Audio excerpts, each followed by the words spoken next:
What's up, guys, in the BC, and today I'm here to review The Falcon and the Winter Soldier.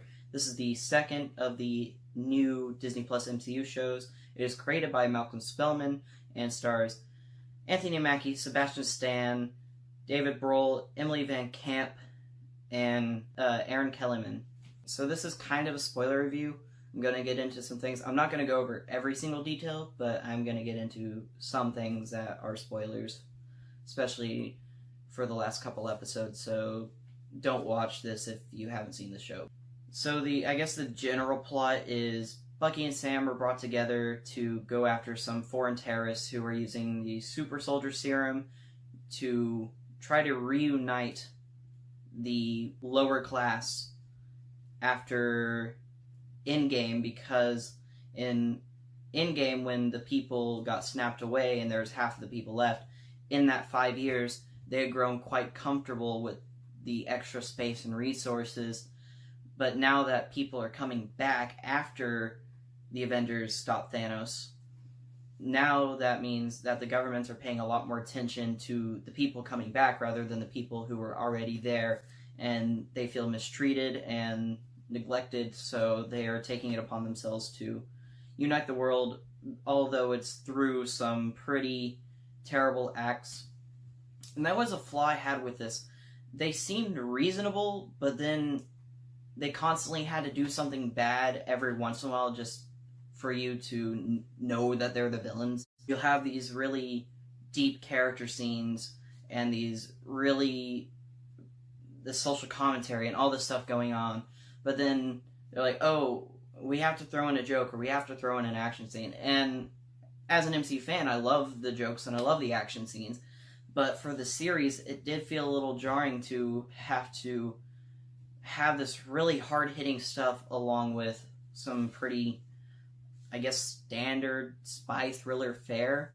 It's a lot like The Winter Soldier, just not quite as tight, I guess. And I understand that's like a straight 2-hour movie.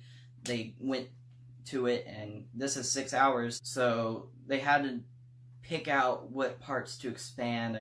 It's like WandaVision. It's a great show, and I enjoyed watching it, but there are just nitpicks I have, and it just didn't quite come together as well as I wish it had. So this is a show full of social commentary, and I do think a lot of what it has to say is important, but I do feel like it could have been dealt with in a slightly more deft way. A lot of it is extremely obvious and not subtle at all. What they're saying is often good, but it's just the way that it goes about handling some of its messages are just a little heavy-handed. I just wish it was done with a little more subtlety. Another kind of nitpick, I guess, is I do wish we got to spend a little more time with some of the side characters.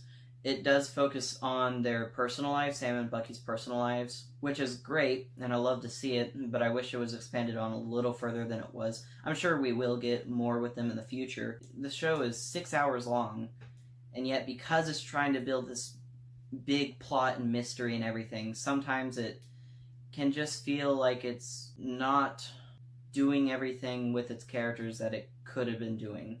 But now I'm going to get into the positives. First off, Anthony Mackie and Sebastian Stan are fantastic as Sam and Bucky.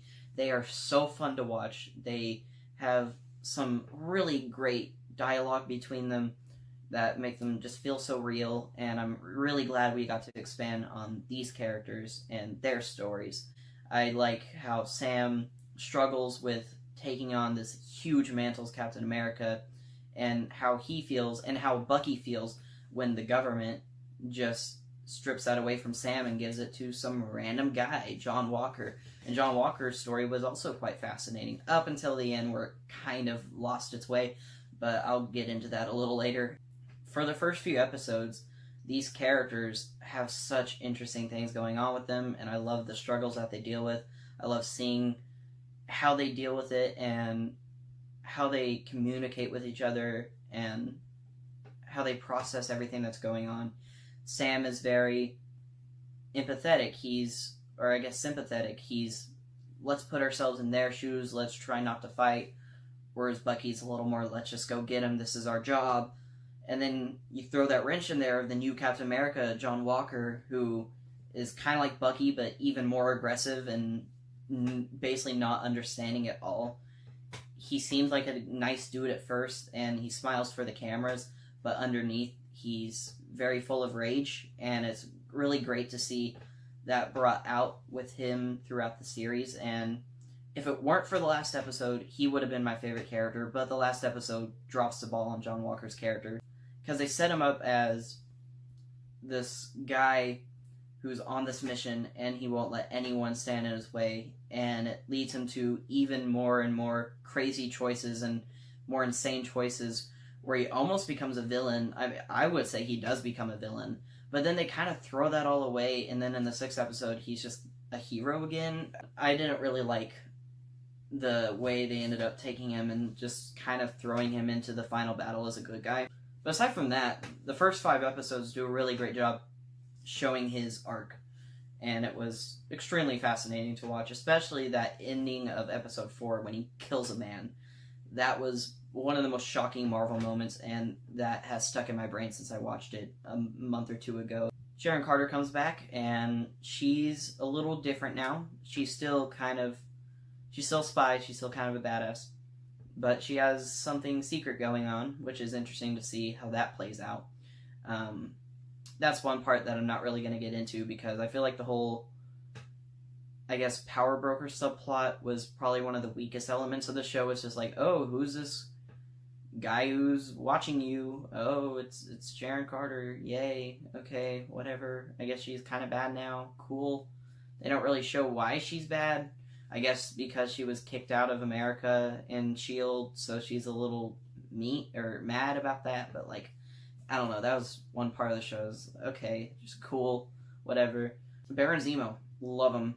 I do think maybe it would have been better for him to be just left to Civil War and just be done, but at the same time, it was really nice to see him again, and they definitely give him a little more personality this time around. He does have some good discussions with Bucky and Sam, and it was worth bringing him back, even though, yeah, he kind of completed his arc in Civil War already. I'm not complaining. I love seeing him, and I believe it's David Grohl does such a great job playing him, and it's just, he's a really fun character to watch. And he has his mask this time around, so that's cool, and I hope that in a later movie we'll see not only his mask, but his sword, too. I really want Baron Zemo to use a sword, and they haven't done it yet, and I'm very disappointed. All he has is a mask and a gun.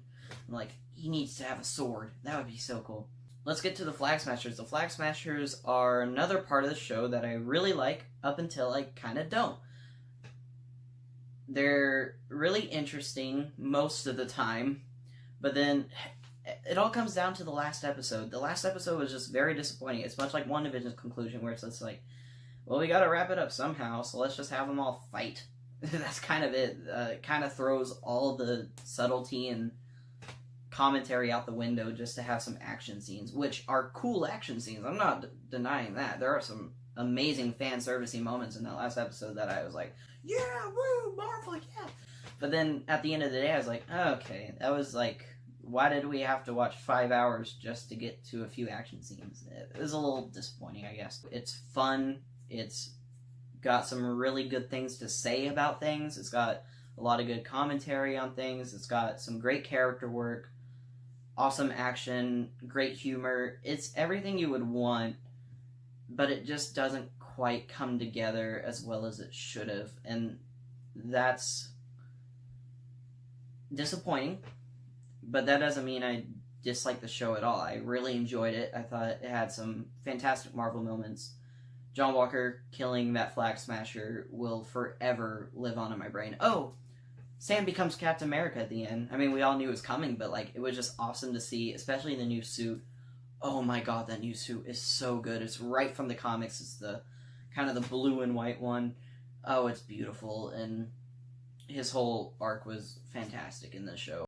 Another interesting part of the show was Isaiah Bradley, who is a little bit of a retcon type character, but is still a retcon that services the plot of the show and does add context to the rest of the MCU, so I was not opposed to him at all. I thought he was actually a really great development and added to the Captain America mythos. So his discussions with Sam about taking on that mantle, what that mantle means, what that mantle represents.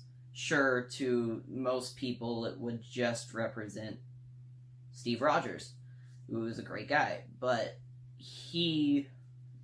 Sam needs to learn that not only does it represent that, it also represents the people that were forgotten. And that's a really great part of the show that was, in terms of all the social commentary that the show deals with, that was the one that hit the hardest. The stuff about the Flag Smashers, it's important, but it's not subtle at all, and sometimes it's even a little goofy because it's like, oh, they're misunderstood and they're misrepresented, but then, well, yeah, they blow up buildings. Of course they're... That's not the right way to go about it. I know they want the attention and they want people to see what they're about, but it's such a messed up way. And I understand that happens in real life too. I'm not saying that that isn't realistic at all, but just in the show, how it's presented and represented, it's just a little too goofy. I actually laughed when they bombed the building, not because bombing a building is funny, but because it just came out of nowhere. I'm like, these guys seem pretty chill and agreeable. You know, it's like, oh yeah, I understand why they're fighting for this. Oh, well, they just killed a bunch of innocent civilians. Okay. Whereas Isaiah's story is a lot more subtle. It's still apparent, and it still tells you straight up what it is, but it is handled in a way that is actually very hard-hitting, and I found that to be probably the most fascinating part of the show, aside from the big action stuff that, you know, Marvel always does a great job with. Oh my god, the action scenes are so good in the show. There's a fantastic scene with Sam flying through cliffs. We saw that in the trailer, and it's even better watching the full scene, not just clips from the trailers. There's a scene where Sharon Carter takes down some thugs, and that is brutal. She literally throws a pole through a dude's shoulder. It doesn't show much blood, but still just that impact that you see. I'm like, holy crap, that was in a Marvel, this is on Disney Plus, and they're showing a literal giant metal rod going through a dude's shoulder. I'm like, holy crap, that's awesome. So there's some just really brutal moments and some really awesome action scenes. So yeah, I really like the show. It does a lot right. I'd say most of it does right. It's just, there's some aspects that I've went over slightly that just aren't quite as good as the great parts of this show. It always just feels weird when I really love something, and yet there's still just things that I don't love about it. But, you know, as a critic, I have to talk about the good and the bad. And the show has a lot of good, some bad, but overall, I really, really, really liked it. I'm going to give it an 8 out of 10. What we got was really good, and I cannot wait for the rumored Captain America 4 with Sam completely taking over the Shield. I cannot wait to see what else happens with these characters. So, yeah, that's about really all I have to say about this show. And thank you, once again, to Redshirts for editing this for me. He is a great editor, and I'm very happy that he is helping me out with my videos. Thank you so much for watching. What did you think of The Falcon and Winter Soldier? Please comment down below. Please like, share, and subscribe, and I will see you guys later. Goodbye.